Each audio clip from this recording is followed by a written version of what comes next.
ஓம் சரவண பீடம் ஆன்மீக ஜோதிட ஆராய்ச்சி மையத்திற்கு வரவேற்கிறோம். முருகன் அருள் புரிவார். வணக்கம். இணையாண்ட குருநாதன் பொற்பாதம் போற்றி இந்த ஜோதிட கலையை எனக்கு கற்றுக் கொடுத்த குருமார்களின் பாதம் தொட்டு உங்களையெல்லாம் சரவண பீடம் யூடியூப் சேனல் மூலம் சந்திப்பதிலே மற்றற்ற மகிழ்ச்சி. இது சரவண பீடம் ஆன்மீக ஜோதிட ஆராய்ச்சி மையம், கோவை. அன்பர்களே, இந்த பதிவிலே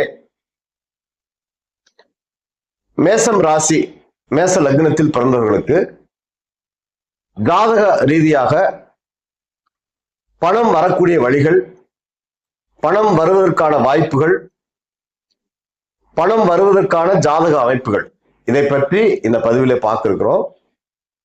பொதுவா ஒரு மனிதனுக்கு பணம் வாழ்க்கையில வந்துட்டே இருக்கும்.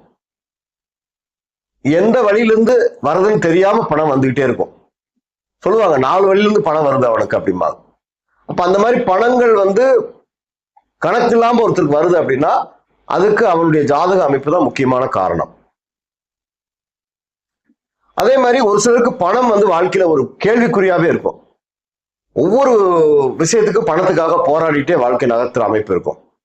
இதுவும் ஒரு ஜாதகத்துடைய அமைப்பு தான். பிறக்கும்போது அந்த ஜாதகத்துடைய அமைப்பு எப்படியோ அப்படித்தான். அப்ப இந்த மாதிரி பணம் வருவதற்கான அமைப்புகள், பணம் தடைக்கான அமைப்புகள் என்ன, அதுல குறிப்பா மேச ராசி மேச லக்னத்தில் பிறந்தவங்களுக்கு என்ன அமைப்புகள் என்பதை பற்றிய பதிவு இது. அதை ஸ்கிப் பண்ணாம பாருங்க, அப்பதான் நான் சொல்ற விஷயங்கள் உங்களுக்கு தெளிவா புரியும். இந்த சேனலை சப்ஸ்கிரைப் பண்ணாம இருந்தா ஒரு முறை சப்ஸ்கிரைப் பண்ணிக்கோங்க. அப்படியே பக்கத்துல ஒரு பெல் சிம்பல் வரும், அதை பிரஸ் பண்ணிக்கோங்க. அடுத்தடுத்து எங்கள் பதிவுகள் உங்களுக்கு கிடைப்பதற்கு அது வசதியாக இருக்கும். பிடிச்சிருந்தா ஒரு லைக் பண்ணுங்க, ஒரு ஷேர் பண்ணுங்க, ஒரு கமெண்ட் பண்ணுங்க. பொதுவா மேச லக்னம் மேச ராசியில் பிறந்தவர்களுக்கு பணம் வருவதற்கான அமைப்பு எதன் மூலமா வரும் அப்படின்னா, 2ஆம் இடம் சொல்லக்கூடிய ரிஷபம் அப்படிங்கிற இடம் தான் தனத்துக்கான இடமே. தனஸ்தானம், அதுக்கு பேரு பணத்துக்கான இடம், தனஸ்தானம். அப்ப தனஸ்தானத்துல நல்ல பலமான யோக அமைப்புகள் இருந்துட்டா பணம் எந்த வழியிலாவது வந்துட்டே இருக்கும்.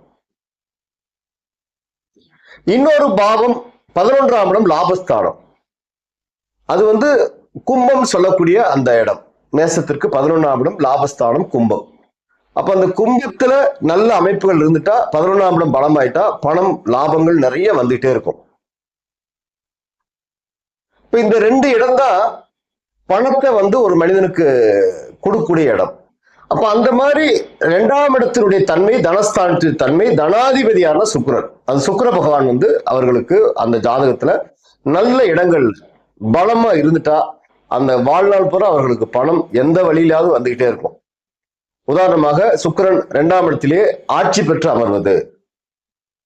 அப்ப 2ல சுக்கிரன் ஆட்சி பெற்றால் தனாதிபதி தனத்தில் ஆட்சி பெற்று அமரும் போது, தனஸ்தானம் பலமாகும் போது வாழ்க்கையில் பணத்துக்கான பஞ்சமே வாழ்க்கையில் இருக்காது. பணம் அவர்களை தேடி வந்து கொண்டே இருக்கும். அவர்களை என்ன செய்தாலும் செய்யாட்டியும் பணம் அவர்களுக்கு இந்த பிறவியில வந்தே தீரும் என்பது விதி. அதே மாதிரி 2ஆம் அதிபதி தனாதிபதி சுக்கிரன் போய் 4ஆம் இடத்துல அமர்ந்து இருக்காரு அப்படின்னா, லக்னத்துக்கு 4ஆம் இடம் அப்படின்னு சொல்லக்கூடிய ராசிக்கு 4ஆம் இடத்துல அமர்ந்திருந்தா அது மாளவிய யோகம் அப்படின்னு பேரு. சுக்கிரன் 4ஆம் இடத்துல இருக்கும்போது மாளவிய யோகத்தை செய்யறாரு. இந்த மாளவிய யோகம் என்பது என்ன அப்படின்னு பார்த்தோம்னா, இது மிகப்பெரிய ஒரு யோகம். பஞ்சமகா புருஷ யோகங்கள்ல மிகப்பெரிய ஒரு யோகம். அப்ப இந்த யோக அமைப்பு வந்துட்டா பணம் அவர்களுக்கு பல வகையிலிருந்து பணம் வருது. கணக்கில்லாத பணம் அவங்களுக்கு சேருது. இதெல்லாம் வாழ்க்கையில அனுபவத்துல பாக்குறோம். அதே மாதிரி சுக்கிரன் 11ஆம் இடத்திலே லாபஸ்தானத்திலே போய் அமர்ந்து இருந்தாருன்னா அவர்களுக்கு பணம் பல வகையில் லாபம் அதிகமாகி வெற்றியை தருது அப்படின்னு சொல்லி நாம் அனுபவத்துல பார்க்கணும். பொதுவான ஒரு கருத்து, மேசத்திற்கு 11ஆம் இடம் பாதகஸ்தானம். மேசம் சரராசி சரலக்னம், 11ஆம் இடம் பாதகஸ்தானம் என்று சொல்வார்கள். பாதகத்துல போய் அந்த கிரகம் இருந்தா எப்படி பணம் வரும் அப்படின்னு ஒரு கேள்வி உண்டு. ஆனாலும் 11ஆம் இடத்துல எந்த கிரகம் இருந்தாலும், எந்த அமைப்பில் இருந்தாலும் லாபம் வெற்றியை தரக்கூடிய அமைப்பு அந்த கிரகத்துக்கு உண்டு. இது அனுபவத்துல பார்க்கிறோம். அங்க பாதகம் பெருசா வேலை செய்யறது இல்ல, லாபங்கள் வெற்றிகள் கணக்கு இல்லாம சேருது. அப்ப தனாதிபதியே லாபத்தில் அமரும் போது பணம் 2 மடங்கு 3 மடங்கு அப்படின்னு சொல்ற மாதிரி பணம் அதிகபட்சமாக அவர்களுக்கு வருது. தனாதிபதி லாபத்தில் அமரக்கூடிய அமைப்பு. சோ இந்த மாதிரி சுக்கிரன் பலமா அமர்ந்துட்டா அவர்களுக்கு அந்த சொல்லவே வேண்டியதில்லை. அந்த மேச ராசி மேச லக்னத்தில் பிறந்தவர்களுக்கு பணம் பல வழிகள் வந்துகிட்டே இருக்கும்.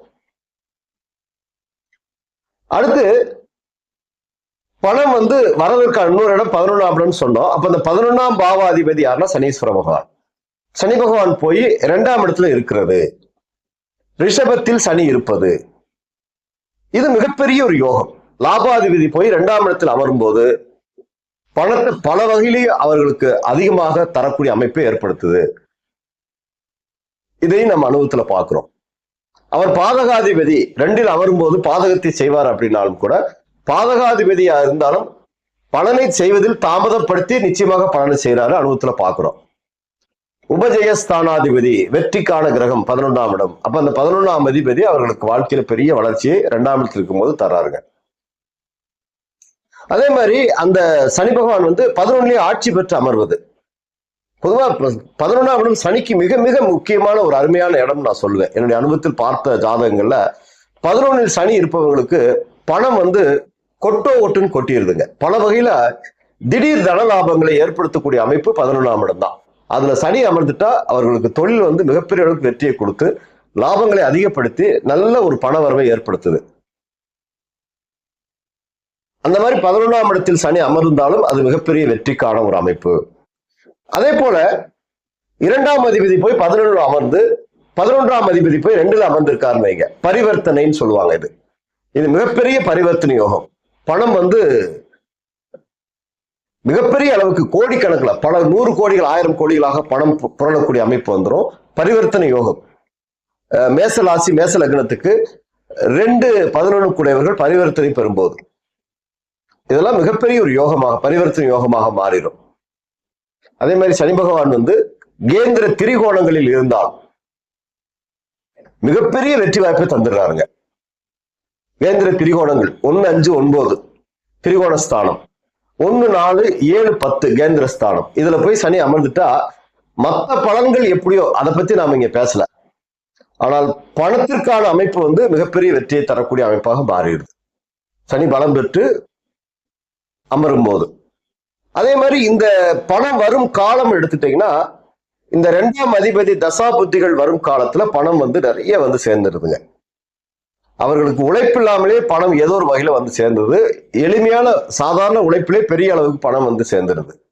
அதே போல 11ஆம் அதிபதி தசாபுத்தி காலங்கள்ல சனி திசை சனி புத்தி வரும் காலங்கள்ல பணம் லாபம் பல வழியில் சேர்ந்து பணம் நிறைய சேர்ந்துருது.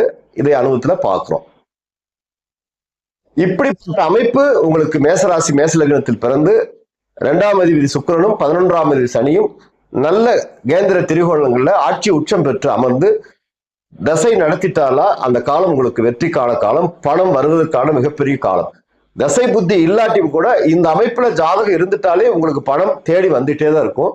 பணத்துக்காக நீங்க தேட வேண்டியதில்லை, பணம் உங்களை தேடி வரக்கூடிய அமைப்பு உள்ள ஜாதகம் எடுத்துக்கலாம். இந்த மாதிரி இல்லாம உங்களுக்கு பணம் அப்படிங்கிற விஷயத்துக்கு நீங்க ஏங்குறீங்க அப்படின்னா இந்த கிரகங்கள் பலம் இல்லைன்னு அர்த்தம்.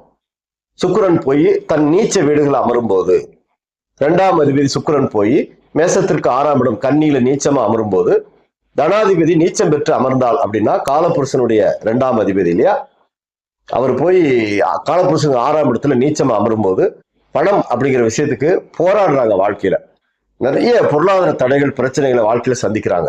இதெல்லாம் அனுபவத்துல பாக்குறோம். அதே மாதிரி சுக்கிரன் போய் 6, 8, 12 மறைந்திருந்தாலும் 12ஆம் இடம் உச்சஸ்தானம். பொதுவாக மேசத்திற்கு 12ஆம் இடம் என்பது மறைவு கிடையாது, உச்சஸ்தானம். அதுவும் நல்ல ஒரு அமைப்பு தான். ஆனால் 3, 6, 8, 12 மறைஞ்சிருந்தா சுக்கிரன் பணத்துக்காக அவர்களை ஏங்க வைக்கிறார். தனாதிபதி போய் மறைவு ஸ்தானங்கள் இருக்கும்போது பெரிய பொருளாதார தடைகளை ஏற்படுத்துது.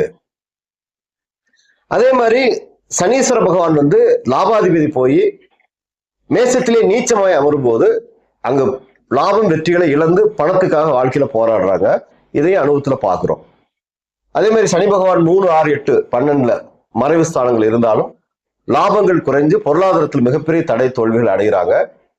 இது மாதிரி எல்லாம் ஒரு ஜாதகத்துடைய அமைப்புகளை வச்சுதான் பணம் வரக்கூடிய அமைப்புள்ள ஜாதகமா, பணத்திற்காக போராடும் அமைப்புள்ள ஜாதகமா என்று மேச ராசி மேச லக்னத்தில் பிறந்த அன்பர்களுக்கு நாம ஜாதகத்தை வச்சு தீர்மானிக்க முடியும். அப்ப உங்க சுய ஜாதகத்தை நீங்க எடுத்து பாருங்க. உங்களுக்கு மேச லக்னம் மேச ராசியில பிறந்திருக்கீங்க அப்படின்னா உங்களுடைய 2ஆம் அதிபதி சுக்கிரன் எப்படி இருக்காரு, லாபாதிபதி சனீஸ்வரன் எப்படி இருக்காரு, பணம் வருவதற்கான அமைப்பு உங்க ஜாதகத்துல இருக்கா அப்படின்னு பார்த்து, அப்படி இருந்துட்டா அது இயல்பா உங்களுக்கு வெற்றி தான். வாழ்க்கையில பொருளாதார தடை இல்லாத ஒரு வாழ்க்கை அமையலாம். ஒருவேளை உங்களுக்கு அந்த மாதிரி சுக்கிரன் சனி இவர்களெல்லாம் பலம் குறைஞ்சு 3, 6, 8, 12 மறந்து நீச்சமாக பலம் குறைஞ்சிருந்தாலும் உங்களுக்கான பலன்கள் பொருளாதாரத்தில் தடை வரும்போது அதற்கான எளிய இறை வழிபாடுகள் பரிகாரங்களை செய்யுங்க. அந்த கிரகங்களை பலப்படுத்தக்கூடிய விஷயங்களை செய்யும்போது பொருளாதாரத்தில் ஒரு தன்னிறைவு பெற்று நீங்களும் ஒரு நல்ல வாழ்க்கையை வாழலாம். இதெல்லாம் அனுபவத்துல நாம பார்க்கிறோம். வர்ற கிளைண்ட் கிட்ட நம்ம சொல்லி அவர்களுக்கான அந்த வெற்றிகளுக்கு உண்டான ஃபீட்பேக்கை நம்ம கேட்கும்போது அவர்களுக்கு ஒரு பெரிய மாற்றங்களை சந்திக்கும் போது நம்ம ஜோதிடத்தினுடைய பலத்தை உணர்றோம். இந்த மாதிரி அமைப்புகள் உங்களுக்கு இருக்கான்னு பார்த்துட்டு அதற்கான தீர்வுகளை நோக்கி நீங்கள் பயணிக்கும் போது வெற்றிகளை முழுமையாக அடையலாம் என்று சொல்லி நான் வணங்கும் செந்தில் ஆண்டவனை பிரார்த்தனை செய்து உங்கள் விடைபெறுவது கோவை முருகன் அடிமை. நன்றி, வணக்கம்.